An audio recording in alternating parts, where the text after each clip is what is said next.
Silakan masuk. Terima kasih.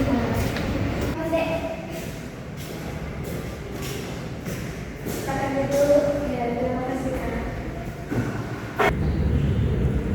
Halo nih, selamat sore. Terima kasih ya sudah bersedia untuk melakukan sesi konseling. Sebelumnya, perkenalkan nama saya Nurfadla.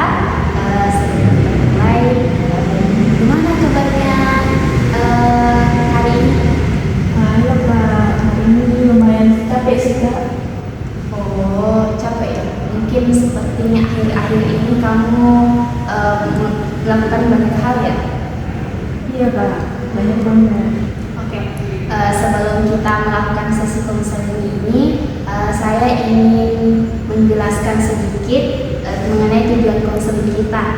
Jadi, konseling yang kita lakukan ini yang namanya itu konseling individual. Tujuannya itu bukan hanya tentang menilai atau menyalahkan atau menghakimi kamu, tetapi di sini kita ingin membantu memahami apa yang kamu rasakan dan mencari solusi dari kondisi yang kamu alami. Dan juga sesi konseling kita ini memiliki asas, yaitu asas kerahasiaan. Jadi semua hal, semua informasi yang kami berikan kepada kakak itu tidak akan tersebar luas, dan itu akan disebar harus melalui izin kamu.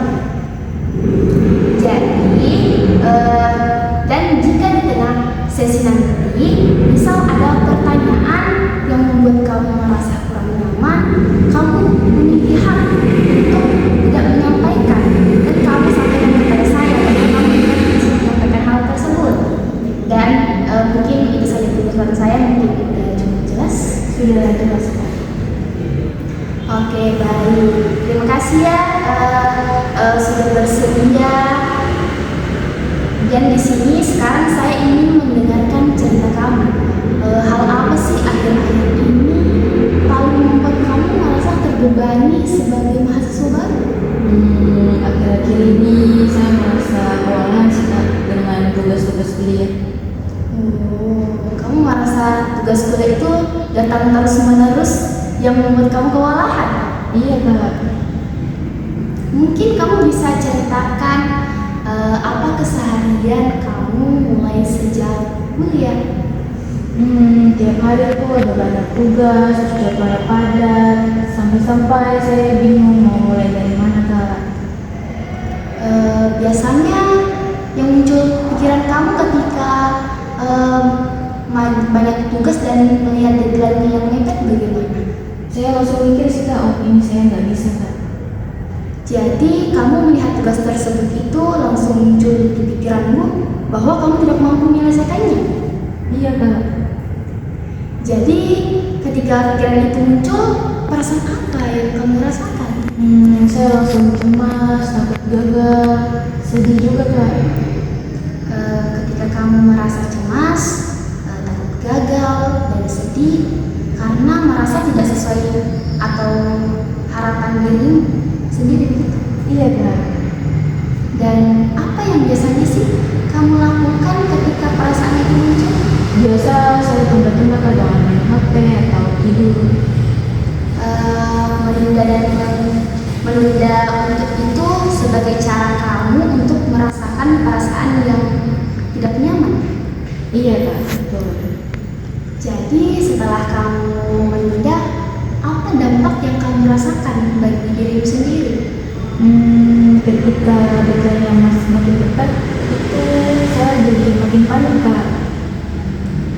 Oh, jadi di sini niat awalnya itu ingin menenangkan dirimu, tapi ini justru mendapat tekanan yang kamu rasakan malah semakin besar. Iya Kak. Jadi ketika kamu mengatakan takut gagal, menurut kamu kegagalan itu apa sih sebenarnya? Menurut saya itu gagal ketika nilai saya jelek dan juga mengecewakan orang tua saya Kak. Jadi yang kamu takutkan itu bukan soal nilai, tetapi juga takut mengecewakan orang tua, begitu? Iya Kak. Apakah ini itu langsung dari orang tua kah? Atau lebih banyak dari diri kamu sendiri? Sebenarnya lebih dari diri saya sendiri sih Kak. Ketika kamu membayangkan mengecewakan orang tua, perasaan apa yang paling kuat yang muncul dalam dirimu? Saya merasa sangat takut dan merasa sangat bersalah kepada orang tua saya Kak. Jadi kamu merasa takut dan bersalah. Iya Kak. Itu berarti seolah keberhasilan akademik akan menjadi ukuran nilai dari diri kamu.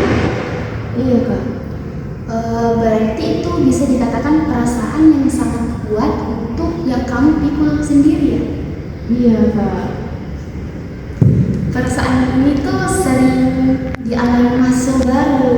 Karena kenapa? Karena banyak mahasiswa baru itu merasa harus langsung berhasil dan takut jika tidak sesuai harapan orang tua mereka.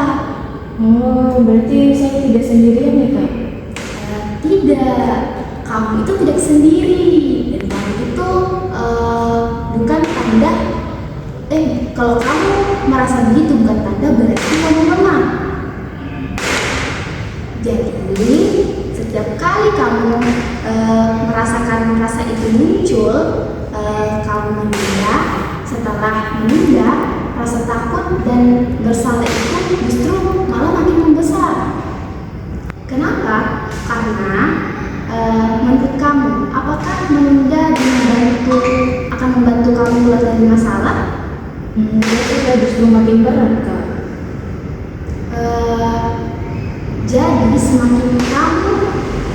Jadi setelah kita membahas semua yang permasalahan kamu yang menunda, yang berakibat malah semakin besar, bagaimana kamu melihat diri kamu sekarang?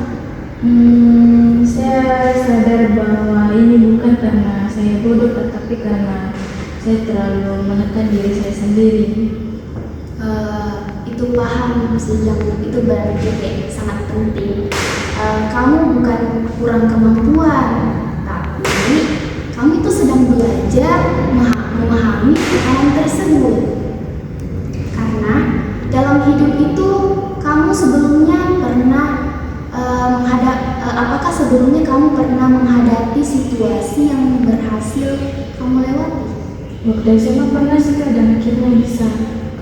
Jadi kamu itu di sini menunjukkan bahwa kamu itu mempunyai yang namanya pertahanan dan keinginan untuk belajar. Jadi langkah kecil apa yang paling sering kamu lakukan dan realistis dan kamu lakukan sampai sekarang? Saya membagi tugas menjadi kecil-kecil sih Kak, dan juga mengurangi HP tentunya. Itu langkah yang baik. Hari ini kan kita membahas bahwa merasa kewalahan sebagai mahasiswa baru itu kan sering menunda karena takut gagal dan takut mengecewakan orang tua. Di sini kamu menyadari bahwa ini pola yang bisa diubah dengan langkah kecil yang lebih realistis. Jadi apakah kesimpulan ini sesuai dengan yang kamu rasakan? Iya Kak, sangat sesuai. Jadi di sini saya sangat mengapresiasi keberanian kamu karena kamu sudah mau terbuka dan menceritakan keluh kesahmu, dan kesadaran yang kamu miliki itu sekarang adalah langkah yang sangat penting karena kan kamu sadar bahwa itu tidak baik. Dan saya sangat terima kasih karena kamu telah percaya kepada saya untuk menceritakan keluh kesah memiliki masalah yang menceritakan. Kamu bisa kalau datang di sini atau menghubungi kakak. Terima kasih banyak ya Kak sudah mengenalkan cerita saya dan sudah memberikan solusi. Saya jadi lebih lega sekarang. Terima kasih banyak Kak.